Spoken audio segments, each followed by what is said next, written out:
These are goats? These are goats. Well, I'm a city boy.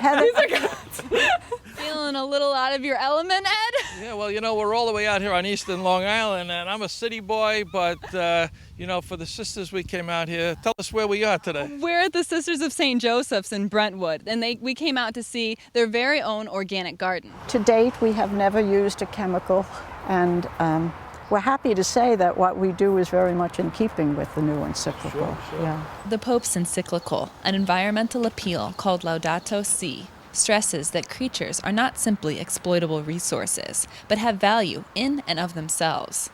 By discerning these intrinsic values, the sisters maintain a garden that is self-sustaining. One of the things that we always learn in a garden is that it's a wonderful community, a give and take community.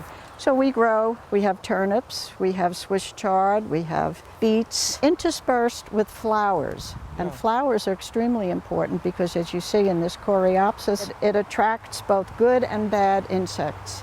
And they take care of one another, so we don't have to worry about any kind of insects in the garden. Nearby, the bees take up residence in the sisters' beehives. Chickens provide eggs for food and fertilizer for the garden. Goats and friendly rabbits attract children and reporters, leading them to ask questions about how it all fits together. The sisters are happy to explain. One thing relates to another. So what the bees are doing relates to the flowers and the crops. Everything has a connection. And I think for young people, it's very difficult to see those connections. Their life moves so quickly. Technology is push a button and you have an outcome. And we've lost something with that. We have to give children the opportunity to love the earth before we ask them to save it.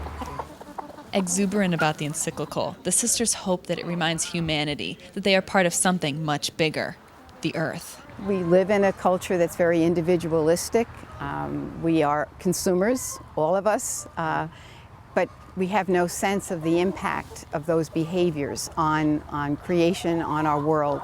And what the Pope has done very courageously is to make that link as a really a moral issue for justice and for the sake of the poor.